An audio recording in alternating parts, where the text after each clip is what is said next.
From Anshe Sfard Bethel Emeth Congregation, it's time to take 10 minutes for Torah with Rabbi Chol Finkelstein. Welcome to our discussion of Chol Hamoed, your personal holiday. I'd like to focus particularly on the opinion of the Rambam and Maimonides on what Chol Hamoed is all about. But first, what is it? You've got the intermediate days of Pesach, also of Sukkot. They're surrounded by holiness. The first days, the last days of these holidays are forbidden to work. What about the intermediate days? What is their status? So the rabbis, no question about it, they forbade us to do various types of work, except they made 5 very broad categories of things that you could do. So for instance, anything that's lost. If you don't water certain types of fields or your plant, it's lost. Davar haved, malachet hedyot, simple things, turn a light on, perhaps check your email. Simple things anybody could do. It's not weaving, it's not writing a Torah or a craft. Then that's permitted. It's Chol Hamoed. It's something you need. You need it for the moed. You want to go to shul, so you're going to get in the car. You're going to drive there. You need to bake a cake, so you can eat, and you want to enjoy yourself. You want to do different things. You want to take a ride in the country. So these are Chol Hamoed, things you need for the holiday. Or poel shein lo mayochel. You're a daily worker. You only have enough money for today. You got to go out and work so you can have another dime for the day.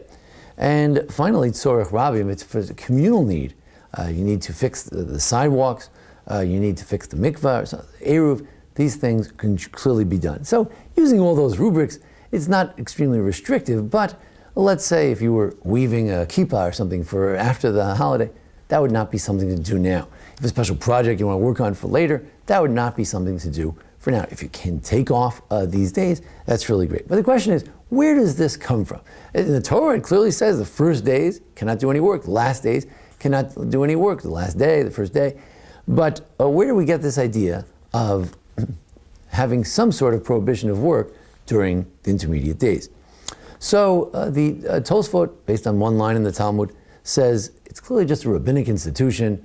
They may have, in the Gemara in Chagiga, Daf Yud Ches, page 18, they may have various sources for, Torah sources for it, but they're really not serious sources. It's a rabbinic institution, which is supported by certain rabbinic interpretations of verses, but just an asmachta, just something to lean on, but it's really a rabbinic institution.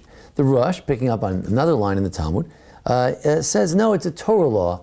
It's a Torah law to have prohibitions, aside from that which is permitted, on Chol Hamoed. Ramban says that it's neither here nor there. He sort of makes it a compromise, and he says that certain very basic things would be prohibited according to Torah law, and then other things are only forbidden by rabbinic law.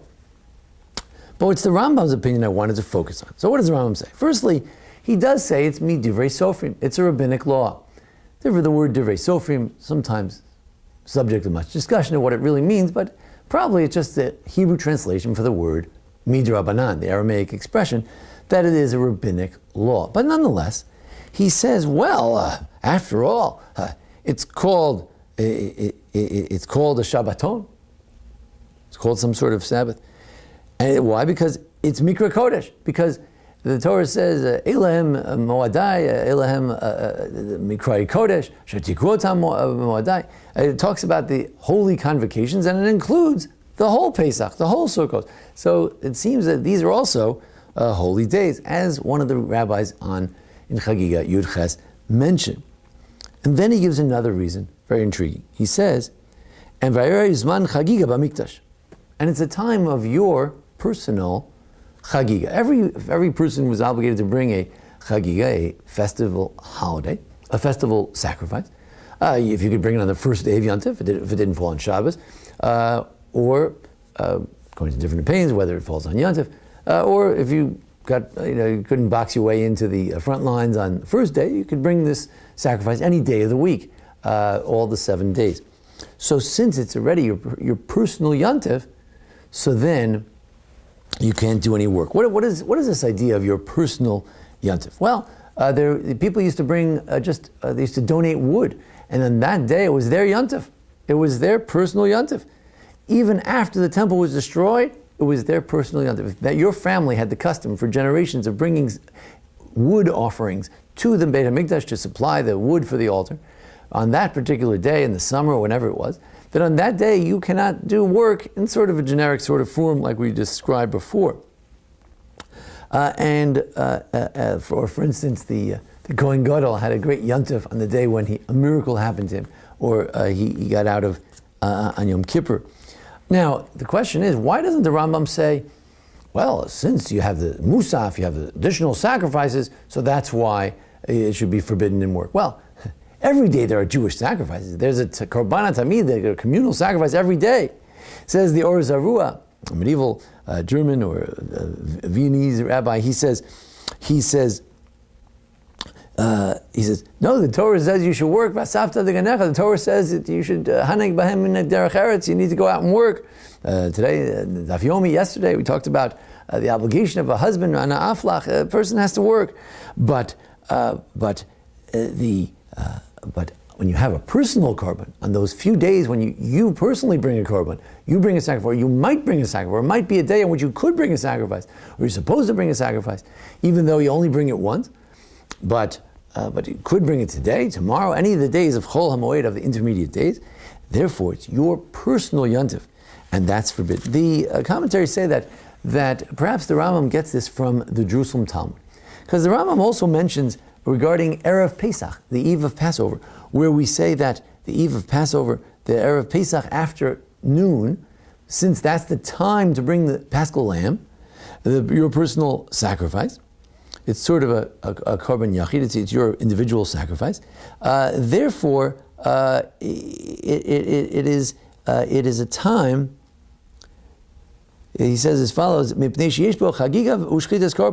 that's the time to offer the chagiga. The holiday offering is already offered that afternoon, so you can have something to eat that night, and also the shachting, the slaughtering of your sacrifice.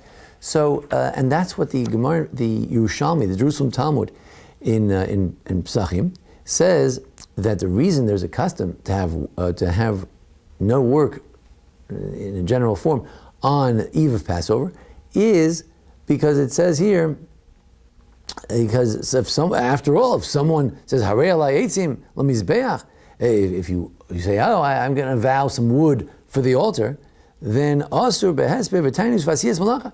You can't have any eulogizing that day, you can't have any fasting that day, it's a yontif, and you can't do any work that day. So there's an idea that the day when you bring a sacrifice, it's a holy day, it's an important day. Whose day is it? It's your personal yontif. This explains something else in this season. We know that during this month we don't say tachnun. Even after Pesach we won't say tachnun. The special prayer where we fall on our face. Why? It's a sad prayer. But what's so happy about the third day of Nisan, the 25th day of Nisan? It's after Pesach, it's before Pesach. The answer is, most of the month is a holiday. Why? Well, you have Pesach. What else? You have Rosh Chodesh. Okay, what else? Well, the first 12 days were the days of the Nesiim. There were different leaders of each tribe who brought us a personal sacrifice that day. And it explains the Chaye Adam, one of the compendiums of Jewish law. He says, after all, each day, the first day was for the Judah, and that was that leader, it was his personal holiday because he brought an offering that day. The next day of Yisachar, the leader of Yisachar, that was his personal holiday on that day. And another example of personal holidays. So it's interesting, according to the Rambam, why is Chol Hamoed forbidden? Well, different reasons. It's included in the general rubric of a Mikra Kodesh. It's part of the holiday season. It's in that holiday spirit, so to speak. But also because it's your personal holiday. You could bring a sacrifice today. And you have to sort of imagine that, once upon a time, be in Jerusalem, you couldn't box your way in the first couple of days. Finally, you get an opportunity today to go in and offer your holiday sacrifice. You go home, you eat with your friends and family, and you have this special meat. You're eating it inside Jerusalem. It's almost like you're a little bit of a Kohen. You're eating some kochim kalima, light, holy sacrifices. You get to partake of them, and it's what a special holiday it is for you. You're with the entire Jewish community. That's why, to this day, even though we don't have the opportunity to bring these sacrifices, to this day, Chol Hamoed is forbidden don't participate in a very basic kind of work that's not necessary on Chol Hamoed. Why? Because it's your personal Yom Tov. Thanks for joining us here at the Anshe Sfar Bethel Emeth congregation for our discussion of Chol Hamoed. We have another video, half-hour segment, 3-part series, about more details about the various passages in the Gemara discussing Chol Hamoed, and you can look at various holiday and Parsha videos as well. Thanks to Jason Lefkowitz, our producer. We wish everyone a good Moed, a good Chol Hamoed. Thank you. This has been 10 Minutes for Torah with Rabbi Joel Finkelstein. To learn more, visit ASBEE.org.